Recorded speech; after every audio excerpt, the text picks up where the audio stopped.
الحمد لله رب العالمين والعاقبة للمتقين والصلاة والسلام على سيد الأنبياء والمرسلين. أعوذ بالله السميع العليم من الشيطان الرجيم من همزه ونفخه ونفثه. بسم الله الرحمن الرحيم. وَلَقَدْ سَبَقَتْ كَلِمَتُنَا لِعِبَادِنَا الْمُرْسَلِينَ. وَلَقَدْ اور بلا شبہ یقیناً سبقت پہلے طے ہو چکی کلمتنا ہماری بات لعبادنا ہمارے ان بندوں کے لیے المرسلین جو بھیجے ہوئے ہیں. انہم کہ بے شک وہ لہم یقیناً وہی المنصورون مدد کیے ہوئے ہیں. وَإِنَّ جُنْدَنَا اور بے شک ہمارا لشکر لَهُمُ الْغَالِبُونَ یقیناً وہی غلبہ پانے والے ہیں. فَتَوَلَّ عَنْهُمْ پس منہ موڑ لیجئے ان سے حَتَّى حین ایک وقت تک. وَأَبْصِرْهُمْ اور دیکھیے انہیں فَسَوْفَ پس جلد ہی يُبْصِرُونَ وہ بھی دیکھ لیں گے. افبعذابنا تو کیا ہمارے عذاب کا یستعجلون وہ جلدی مطالبہ کرتے ہیں. فاذا نزل پھر جب وہ اتر آیا بساحتہم ان کے صحن میں فساء تو بری ہے. ساء یہ سو اصل میں کہتے ہیں ہر اس چیز کو جو تمام آفات کی جمع ہو. اسم جامع للآفات یعنی جتنی بھی مصیبتیں ہیں ان کے اوپر سوء کا لفظ بولا جاتا ہے. پھر اس کا استعمال ہر اس چیز کے اندر بھی ہونے لگا جو انسانی طبیعت جس کو ناپسند کرتی ہو کبھی برا سمجھتی ہو. اور اسی طرح ہر اس چیز کو بھی کہتے ہیں سوء جو انسان کو مغموم کر دے غم زدہ کر دے. فساء تو بری ہے صباح المنذرین صبح ڈرائے گئے لوگوں کی. وتول عنہم اور منہ موڑ لیجئے ان سے حتی حین ایک وقت تک. وابصر اور دیکھیے فسوف یبصرون پس جلد ہی وہ بھی دیکھ لیں گے. سبحان پاک ہے ربی کا آپ کا رب رب العزت عزت کا رب عما اس سے جو یصفون وہ بیان کرتے ہیں. وسلام اور سلام ہے علی المرسلین رسولوں پر بھیجے ہوئے لوگوں پر. والحمد للہ اور سب تعریف اللہ تعالیٰ کے لیے ہے رب العالمین جو سارے جہانوں کا رب ہے. پچھلی آیت میں آپ نے کفار کو ان کے انکار کا نتیجہ بہت جلد دیکھ لینے کی دھمکی کے ساتھ آپ نے پڑھا تھا. کیا فرمایا تھا؟ فسوف یعلمون فکفروا بہ فسوف یعلمون کہ ان قریب تم اپنے کفر کا انجام جان لو گے. تو اب یہاں سے وَلَقَدْ سَبَقَتْ سے لے کر اللہ رب العالمین نے رسول اللہ صلی اللہ علیہ وآلہ وسلم کو تسلی دیتے ہوئے یہ بات بیان فرمائی کہ وَلَقَدْ سَبَقَتْ كَلِمَتُنَا لِعِبَادِنَا الْمُرْسَلِينَ کہ ہماری بات ہمارا فیصلہ ہمارا وعدہ رسولوں کے لیے گزر چکا ہے پہلے سے ہی یہ طے ہے. اب کلمتنا اس سے مراد کیا ہے؟ ایک تو اللہ تعالیٰ کا یہ فرمان اس سے مراد لیا گیا ہے جو سورۃ المجادلہ آیت نمبر 21 کے اندر موجود ہے. کتب اللہ لأغلبن انا ورسلی ان اللہ قوی عزیز کہ اللہ تعالیٰ نے لکھ دیا کہ ضرور بضرور میں غالب رہوں گا اور میرے رسول. یقیناً اللہ تعالیٰ بڑی قوت والا سب پر غالب ہے.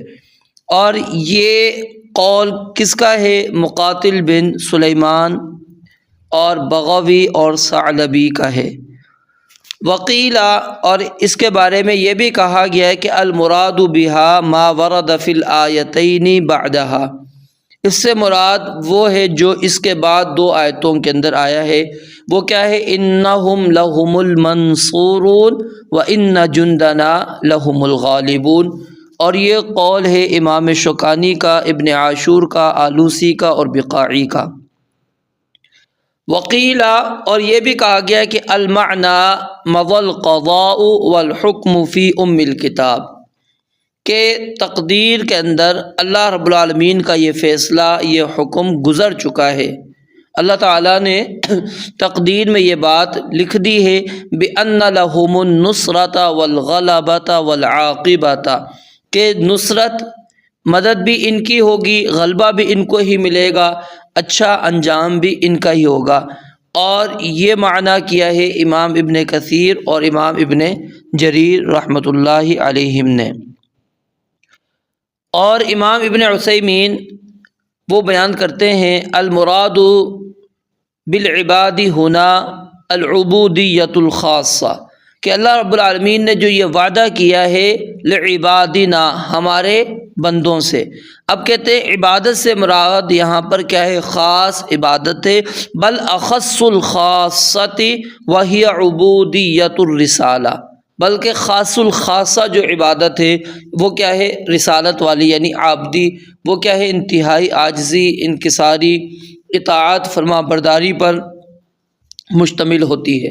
تو اس سے مراد یہ ہے کہ وَلَقَدْ سَبَقَتْ، اور یقیناً گزر چکی ہے، کلمتنا، ہماری بات، یا یہ طے ہو چکی ہے ہماری بات، لعبادنا المرسلین، ہمارے رسولوں کے لیے جو ہم نے اپنے بندے رسول بنا کر مبعوث کیے ہیں، ان کو بھیجا ہے۔ اللہ رب العالمین فرماتے ہیں یہ بات یاد رکھ لو، ہمیشہ غلبہ تمہارا ہی رہے گا، ہمیشہ مدد تمہاری ہی ہوگی، اور ہمیشہ اللہ رب العالمین کی نصرت، اللہ رب العالمین کی تائید تمہارے ساتھ ہے۔ جیسا کہ اللہ تعالیٰ سورۃ المومن کے اندر ارشاد فرماتے ہیں انا لننصر رسلنا والذین آمنوا فی الحیاۃ الدنیا ویوم یقوم الاشہاد، کہ یقیناً ہم اپنے رسولوں کی اور ان لوگوں کی جو ایمان لائے ضرور مدد کرتے ہیں، اس دنیا کی زندگی میں بھی اور اس دن بھی جب وہ گواہ لوگ کھڑے ہوں گے۔ اور اسی طرح اللہ رب العالمین سورہ روم کے اندر ارشاد فرماتے ہیں وَلَقَدْ أَرْسَلْنَا مِن قَبْلِكَ رُسُلًا إِلَىٰ قَوْمِهِمْ فَجَاءُوهُم بِالْبَيِّنَاتِ فَانْتَقَمْنَا مِنَ الَّذِينَ أَجْرَمُوا وَكَانَ حَقًّا عَلَيْنَا نَصْرُ الْمُؤْمِنِينَ، ہم پر یہ لازم ہے، حق ہے، کیا کہ ہم اہل ایمان کی مدد کریں۔ تو اللہ رب العالمین نے یہ بات واضح کر دی کہ میں مدد کروں گا۔ وعد اللہ الذین آمنوا منکم وعملوا الصالحات، اللہ تعالیٰ نے وعدہ کیا ہے کن لوگوں سے جو ایمان لے کر آتے ہیں، جو عمل صالح کرتے ہیں، ان سے اللہ تعالیٰ نے کیا وعدہ کیا؟ لَيَسْتَخْلِفَنَّهُمْ فِي الْأَرْضِ كَمَا اسْتَخْلَفَ الَّذِينَ مِن قَبْلِهِمْ وَلَيُمَكِّنَنَّ لَهُمْ دِينَهُمُ الَّذِي ارْتَضَىٰ لَهُمْ وَلَيُبَدِّلَنَّهُمْ مِن بَعْدِ خَوْفِهِمْ أَمْنًا يَعْبُدُونَنِي لَا يُشْرِكُونَ بِي شَيْئًا، اللہ فرماتے ہیں تمہیں خلافت دوں گا، تمہیں اقتدار دوں گا زمین کے اندر، دین کا غلبہ تمہیں دوں گا، اور تمہارے خوف کو امن کے اندر تبدیل کر دوں گا، لیکن شرط کیا ہے؟ میری عبادت کرنی ہے، میرے ساتھ کسی اور کو شریک نہیں ٹھہرانا۔ یا ایھا الذین آمنوا ان تنصروا اللہ ینصرکم ویثبت اقدامکم، اہل ایمان تم اللہ تعالیٰ کی مدد کرو گے تو اللہ تعالیٰ تمہاری مدد کرے گا اور تمہارے قدموں کو جما دے گا۔ تو اللہ رب العالمین نے واضح طور پر یہ بات بیان فرما دی کہ انہم لہم المنصورون۔ اب یہاں پر دیکھیں اللہ رب العالمین نے اس مدد کو کئی تاکیدوں کے ساتھ بیان کیا ہے۔ پہلے انہم لہم، دیکھیں ضمیر ہم کی تاکید دوبارہ ہم کے ساتھ لا کر فرمائی، پھر اس پر لام کے ساتھ مزید تاکید پیدا فرما دی، پھر خبر پر الف لام لگا کر المنصورون فرمایا۔ تو اس سے بھی کیا ہو گیا؟ کلام کے اندر حصر پیدا ہو گیا۔ تو یعنی خلاصہ کیا ہے کہ ہر حال میں اہل ایمان کی اللہ کے انبیاء اور رسل کی ہی نصرت ہوگی، ان کے مقابلے میں دوسروں کی نہیں ہوگی۔ ہر حال میں رسول اور ان کے پیروکار ہی غالب آئیں گے، کوئی اور غالب نہیں آئے گا۔ لیکن پھر یہاں پر ایک سوال یہ پیدا ہوتا ہے کہ بعض اوقات انبیاء اور اہل ایمان پر کفار بھی غالب آ جاتے ہیں، جیسا کہ صحیح البخاری کے اندر روایت موجود ہے۔ ابو سفیان جو اس وقت مسلمان نہیں تھے، ان سے ہرقل نے نبی مکرم علیہ الصلاۃ والسلام کے متعلق بہت سارے سوالات کیے کہ بتاؤ جو شخص تم میں نبوت کا دعویٰ کرنے والا ہے، اس میں ایک سوال اس نے یہ بھی کیا کہ کیا کبھی تمہاری اس سے جنگ بھی ہوئی ہے؟ اگر ہوئی ہے تو اس کا نتیجہ کیا رہا ہے؟ تو ابو سفیان نے اس کا جواب کیا دیا تھا کہ کانت دوالن و سجالن یدال علینا المرۃ وندال علیہ الاخری، جنگ تو باریوں کی صورت میں رہی ہے، کبھی وہ ہم پر غالب رہا اور کبھی ہم اس پر غالب رہے۔ تو اس سوال کا بہترین جواب تو وہ ہے جو ہرقل نے تمام سوالوں کا جواب سننے کے بعد اپنے تبصرے میں دیا، اور اس نے کیا کہا تھا؟ وَسَأَلْتُكَ هَلْ قَاتَلْتُمُوهُ وَقَاتَلَكُمْ فَزَعَمْتَ أَنْ قَدْ فَعَلَ، کہتا ہے میں نے تم سے پوچھا تم نے اس سے اور اس نے تم سے جنگ کی تو تم نے بتایا کہ ہاں۔ وَأَنَّ حَرْبَكُمْ وَحَرْبَهُ تَكُونُ دُوَالًا، تو تمہاری لڑائی اور اس کی لڑائی باریوں کی صورت میں رہی۔ وَيُدَالُ عَلَيْكُمُ الْمَرَّةَ وَتُدَالُونَ عَلَيْهِ الْأُخْرَى، کسی باری میں تم غالب آ جاتے اور کسی باری میں وہ تم پر غالب آ جایا کرتے تھے۔ تو یاد رکھو وَكَذَلِكَ الرُّسُلُ تُبْتَلَىٰ، اسی طرح رسولوں کی آزمائش کی جاتی ہے۔ وَتَكُونُ لَهَا الْعَاقِبَةُ، لیکن آخری نتیجہ انہی کے حق کے اندر ہوتا ہے۔ تو یعنی ابو سفیان کو ہرقل نے کیا جواب دیا کہ یہ نہ سمجھ بیٹھنا کہ کبھی تم غالب آ جاتے ہو اور کبھی وہ غالب آ جاتے ہیں، تم غالب آ گئے تو تم بھی حق پر ہو، نہیں، یہ انبیاء اور رسل کی آزمائش ہوتی ہے۔ اللہ تعالیٰ ان کو امتحان کے اندر ڈالتا ہے کہ اگر مسلمان ہمیشہ ہی فتح یاب ہوتے تو پھر یہ امتحان کا معاملہ کیا ہو جاتا؟ ختم ہو جاتا۔ تو یہ ابتلاء کی آزمائش کی حکمت ہے کہ اللہ رب العالمین بسا اوقات مسلمانوں کو شکست سے دوچار کرواتا ہے اور بسا اوقات مسلمانوں کو فتح یاب بناتا ہے تاکہ ان کا امتحان چلتا رہے۔ اور پھر دوسری بات یاد رکھیے، نصرت اور غلبہ دنیا میں بعض اوقات دلیل اور حجت کے لحاظ سے ہوتا ہے کہ یہ انسان اس کے اوپر غالب آ گیا، کس لحاظ سے؟ دلیل کے لحاظ سے، حجت کے لحاظ سے۔ اور بعض اوقات فتح اور حکومت ملنے کے ساتھ وہ غالب آتا ہے، اور کبھی اپنے موقف پر ثابت اور قائم رہنے کے ساتھ انسان غالب آتا ہے۔ تو اگر مومن دنیا میں بعض اوقات اپنی حالات کی کمزوری کی وجہ سے مغلوب ہو جاتے ہیں تو تب بھی دلیل میں اور اپنے ایمان پر ثابت رہنے کی وجہ سے غالب وہی ہے، آخری نتیجہ انہی کے حق کے اندر ہے۔ اگر وہ شہید ہو جاتے ہیں تو ہمیشہ نعمت کی زندگی کے حصول میں وہ کامیاب ہو گئے، اور پھر ایک وقت آنے والا ہے جب اللہ رب العالمین اہل ایمان کی کفار پر برتری کو ثابت کریں گے، جیسا کہ اللہ رب العالمین نے سورہ المطففین کے اندر بھی یہ بات بیان فرمائی ہے۔ فَالْيَوْمَ الَّذِينَ آمَنُوا مِنَ الْكُفَّارِ يَضْحَكُونَ عَلَى الْأَرَائِكِ يَنظُرُونَ هَلْ ثُوِّبَ الْكُفَّارُ مَا كَانُوا يَفْعَلُونَ۔ اور پھر اسی طرح اللہ رب العالمین نے سورۃ البقرہ کے اندر بھی اسی طرح کی بات بیان فرمائی ہے کہ زُيِّنَ لِلَّذِينَ كَفَرُوا الْحَيَاةُ الدُّنْيَا وَيَسْخَرُونَ مِنَ الَّذِينَ آمَنُوا وَالَّذِينَ اتَّقَوْا فَوْقَهُمْ يَوْمَ الْقِيَامَةِ وَاللَّهُ يَرْزُقُ مَن يَشَاءُ بِغَيْرِ حِسَابٍ۔ اللہ رب العالمین فرماتے ہیں اصل کیا ہے کہ اللہ رب العالمین نے اہل ایمان کو اللہ رب العالمین نے قیامت والے دن ان کے اوپر برتری دکھا کر یہ بات ثابت کر دینی ہے کہ اصل جو ہے برتری کس کی ہے؟ مسلمانوں کی۔ تو یہاں پر یہ بات ذہن میں رکھ لیجئے کہ اگر مسلمان بعض اوقات وہ شکست سے دوچار ہو جاتے ہیں تو اس کے اندر اللہ رب العالمین ان کا امتحان لینا چاہتا ہے۔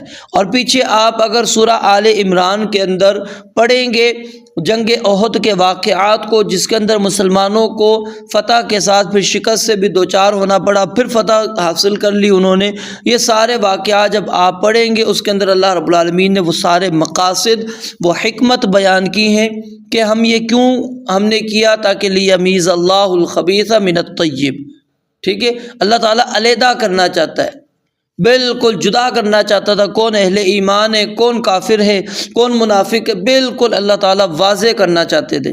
تو فرمایا انہم لہم المنصورون، تو یاد رکھیے کہ اصل مدد انہی لوگوں کی جائے گی۔ وَإِنَّ جُنْدَنَا لَهُمُ الْغَالِبُونَ، اور ہمارا جو ایمان والوں کا گروہ ہے، جو اللہ رب العالمین کے دین کا دفاع کرنے والے ہیں، وہ ہمیشہ ہی کافروں کے اوپر غالب آئیں گے۔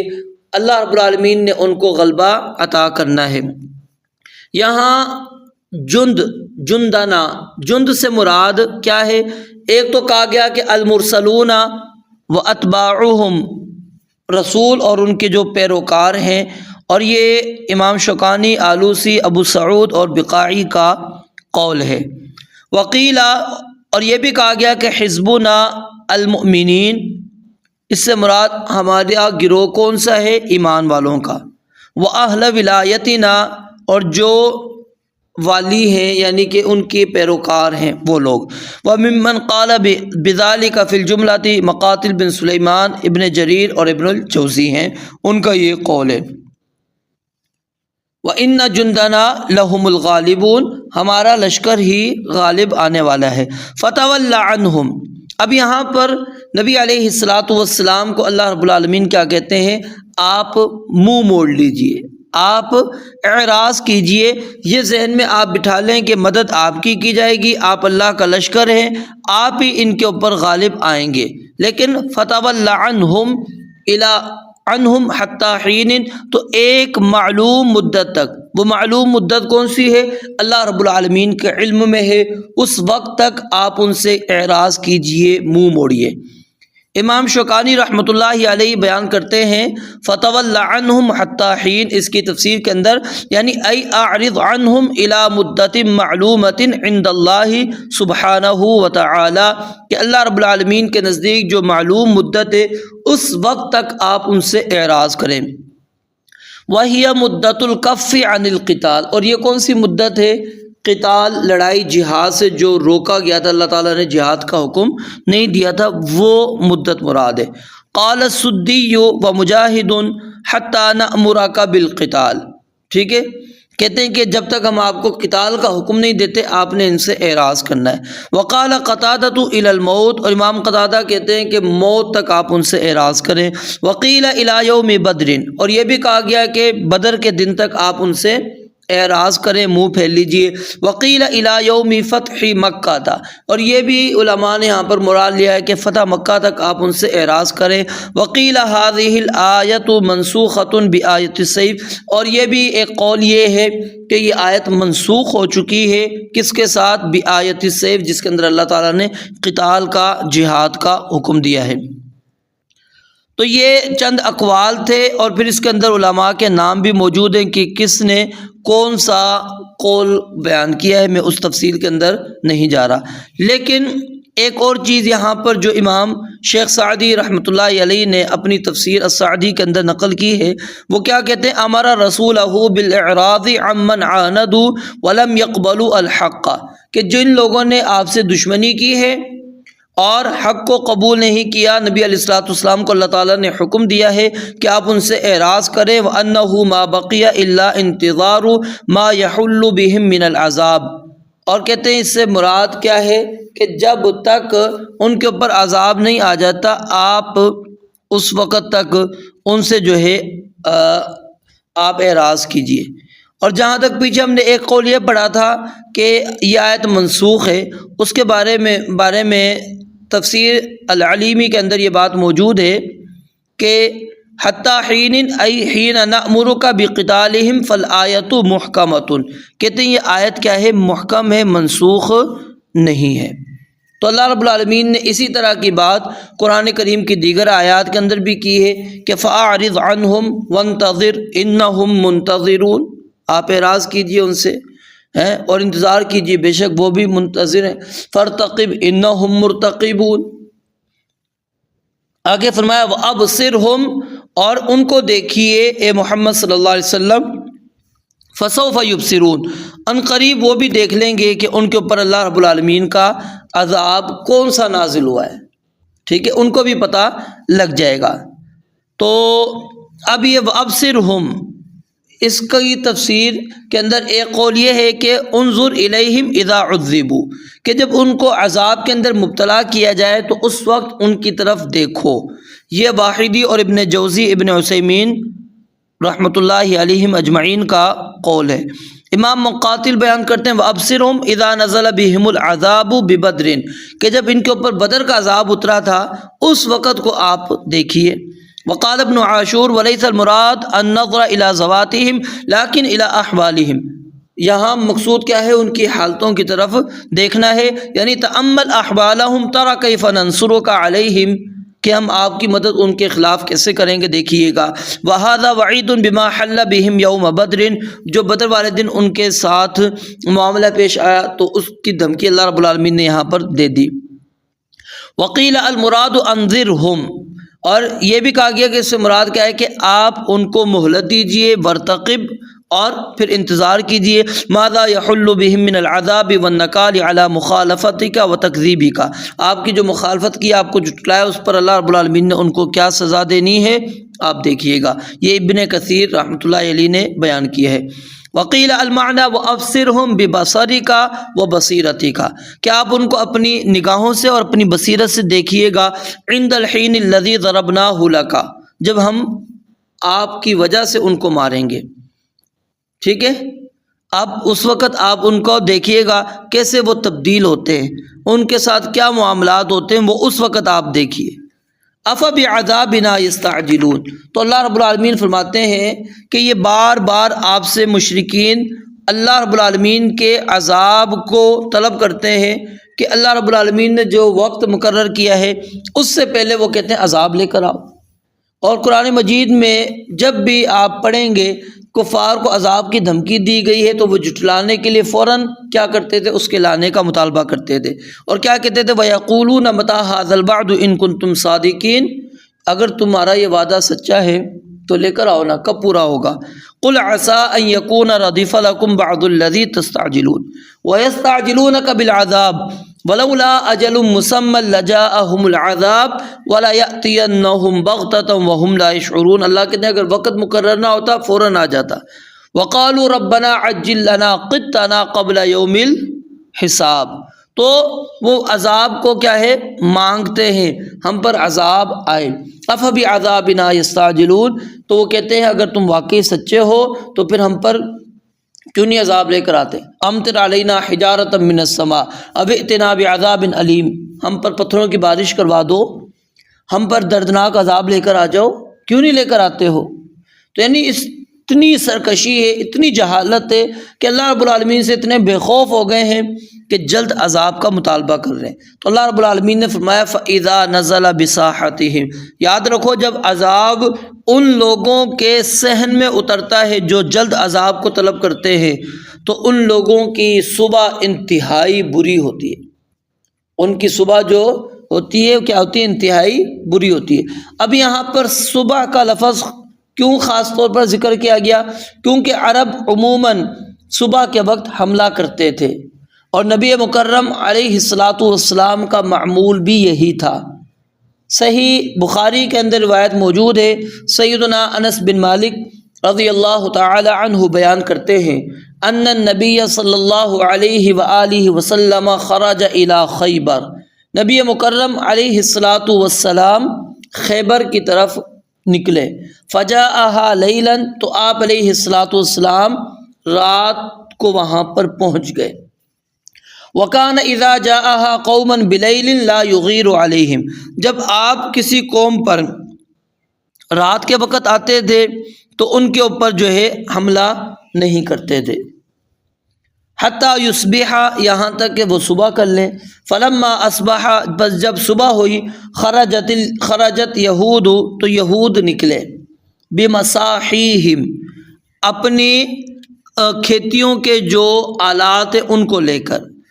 ٹھیک ہے، یعنی جس سے وہ کھیتی باڑی وغیرہ کیا کرتے تھے، زمین کا کھودنا اس کے اندر مراد ہو سکتے ہیں، جو بھی آلات تھے کھیتی تھے، بیلچے وغیرہ کہہ لیں آپ، ٹوکریاں وغیرہ کہہ لیں، وہ لے کر نکلے.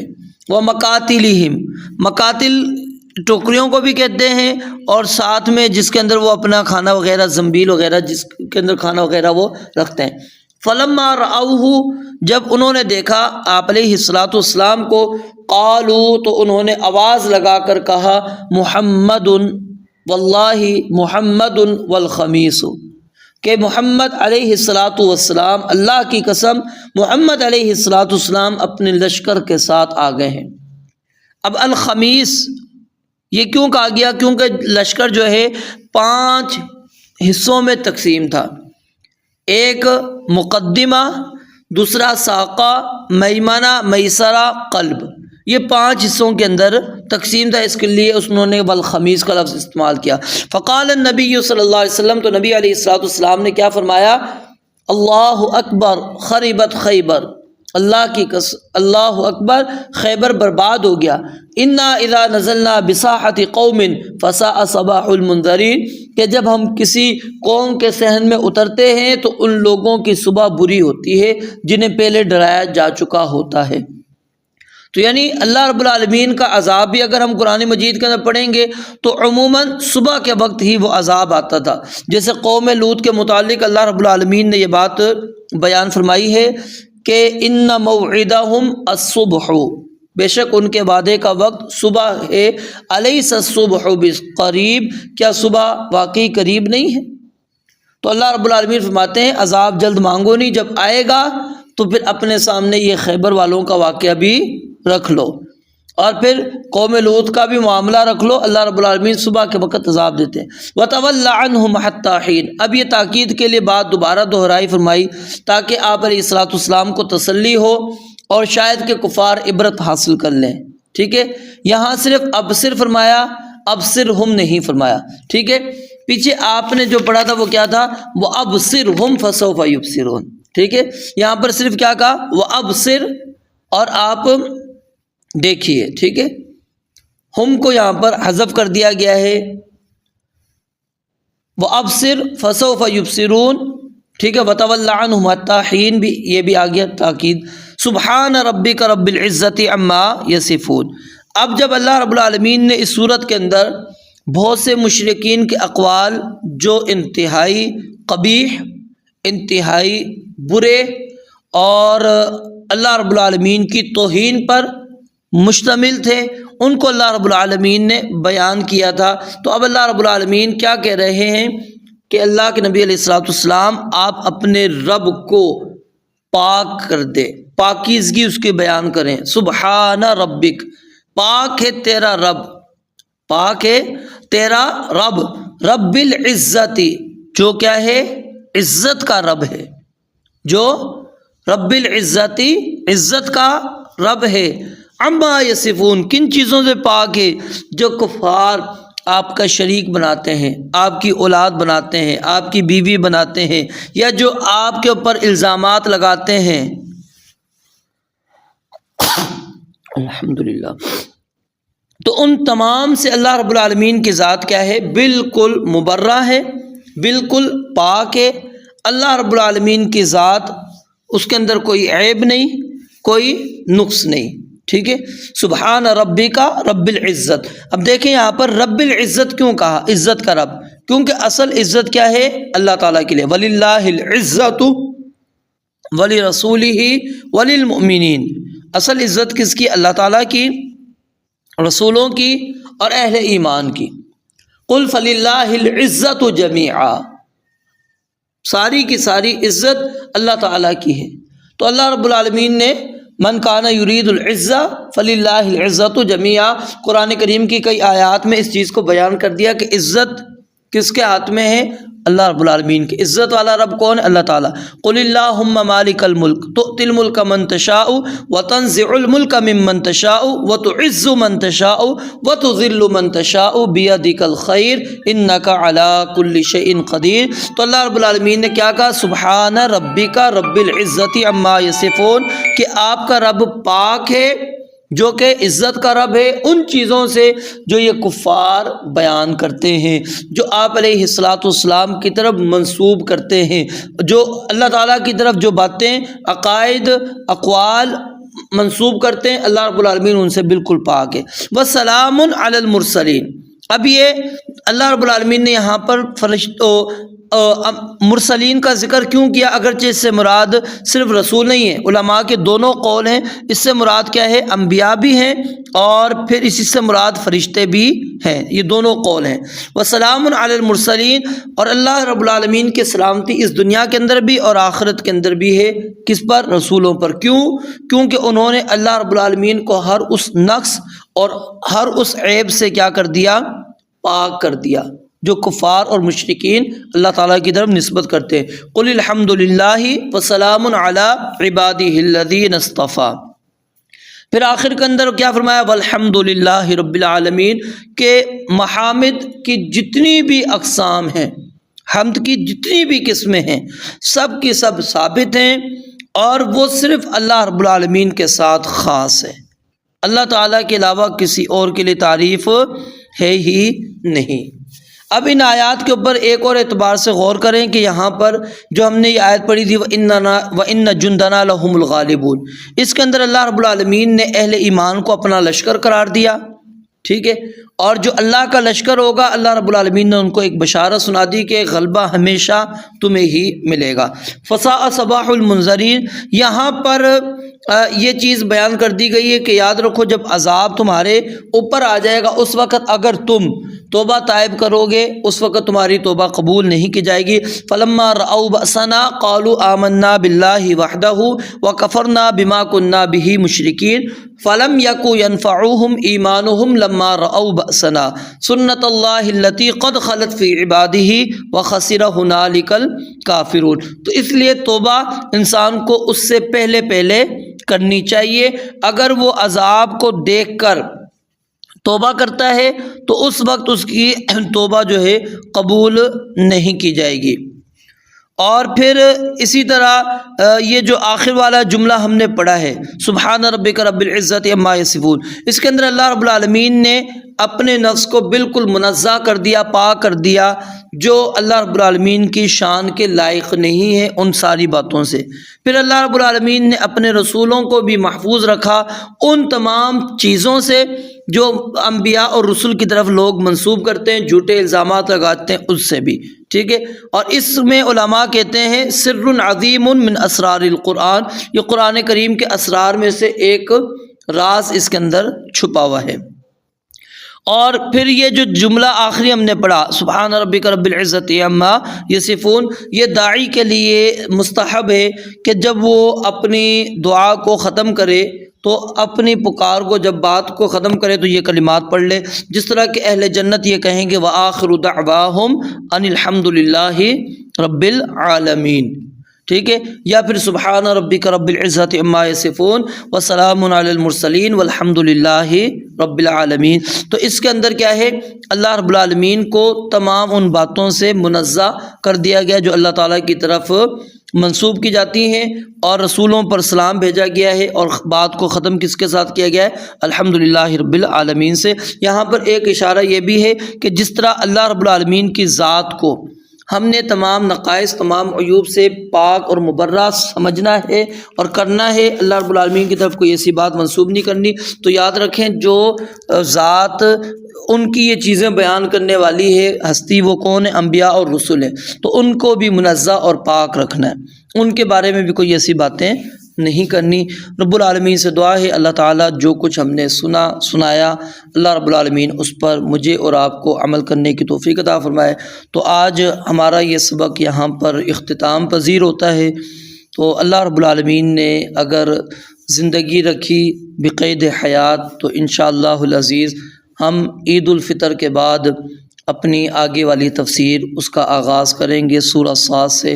رب العالمین سے دعا ہے اللہ تعالیٰ ہمیں ایمان کے اندر، اللہ تعالیٰ ہمارے عملوں کے اندر اخلاص پیدا فرمائے، اور اللہ تعالیٰ ہمیں ماہ رمضان المبارک سے کما حقہ مستفید ہونے کی توفیق عطا فرمائے۔ اللہ تعالیٰ ہماری کامل مغفرت فرمائے، جتنے بھی بیمار ہیں تمام کو اللہ تعالیٰ شفاء کاملہ عاجلہ عطا فرمائے، جتنے بھی ہمارے بزرگ اس دنیا سے جا چکے ہیں اللہ تعالیٰ ان کی کامل مغفرت فرمائے، ان کو اللہ تعالیٰ انبیاء، صدیقین، شہداء، صالحین ان کی رفاقت، ان کا ساتھ نصیب فرمائے، اور جتنے بھی ہمارے اساتذہ ہیں اس دنیا کے اندر موجود ہیں، حیات ہے، اللہ تعالیٰ ان کو ایمان والی، سلامتی والی، صحت والی زندگی عطا فرمائے۔ جو اس دنیا سے جا چکے ہیں اللہ تعالیٰ ان کی مغفرت فرمائے۔